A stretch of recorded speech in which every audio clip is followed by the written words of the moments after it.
I'm live. I've almost got to the end of chapter 5 and then the internet connection went. I'm reading out of Eyes of Horus. It is a farm memory book by Joan Marshall Grants.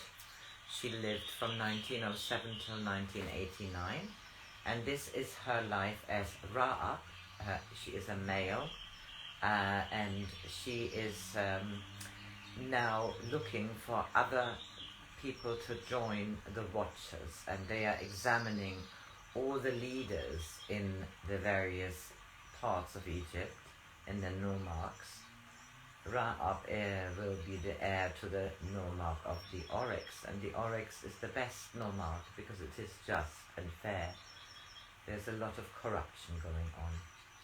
So he has already met his future wife, who is Mary, with an E, and as I waited by the narrow door in the high wall, time seemed to pass so slowly that I began to fear Tahu's courage had forsaken her.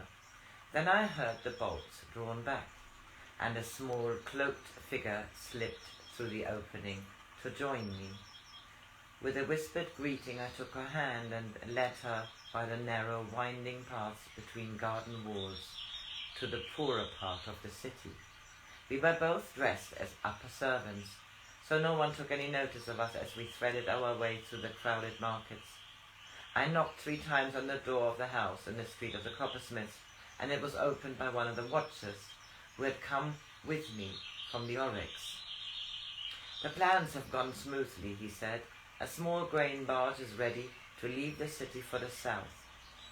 The steersman and the 2 men who work the sails are all Watchers, and it is not the first time they have carried more than grain to Hotep Ra. One of them is taking his dead sister's child to be brought up by our people, so I have arranged that Tahu shall pretend to be his wife and look after the baby on the journey."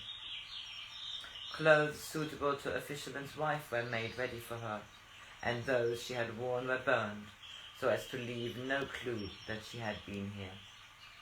I took her out of the north gate, which was the shortest way to the great stone wharfs, where lay the trading ships and barges. The wharfs were crowded. Nubians and Asiatics, the tall men of the south and the dark, thin-lipped men of Punt, jostled together as they carried their different loads to the waiting ships. Bales of dressed hides, sacks of grain, cedar logs from the foreign seaboard, squared blocks of red granite from the royal quarries, bundles of flax ready for weaving into the fine linen worn by the women of the court, 100 other kinds of merchandise. Who would have time to notice a woman who hurried along with a blue fall drawn forward on her forehead, a fall which hid the scar on her temple? The woman reached a small barge whose sail flapped ready to hoist. A man leaned down to help her over the pile of grain sacks, and the baby, who had been crying, was comforted as she took it in her arms. I stayed long enough to see her safe in the protection of the Watchers, then turned and went back to the city. Within an hour I was with Mary, and together we leaned on the parapet at the end of the river walk of her father's house. "There they are," I said, "that small barge far out in the stream. You can just see it behind that boat with the orange sail." The barge came into view. A flutter of blue showed that Tahu was watching for us as the north wind took her on her journey to peace. The next day Heliokios returned from giving audience, exclaiming at the great misfortune which had befallen a fellow official. "It is a terrible tragedy for ASHEK," he said. "He returned home only yesterday to find his wife had been struck down by a mysterious fever. It appears she had been ill for 3 days, but fearing to distress him, she would not permit news to be sent. He is a courageous man, for when he recognized she might have a foreign pestilence, rather than let any member of his household expose themselves to the danger of contracting the disease, he ministered to her himself. to his profound grief, she died, and with her last breath made him promise that he would let no priest attend her. Naturally, this added to his sorrow, but he could never bring himself to deny her anything.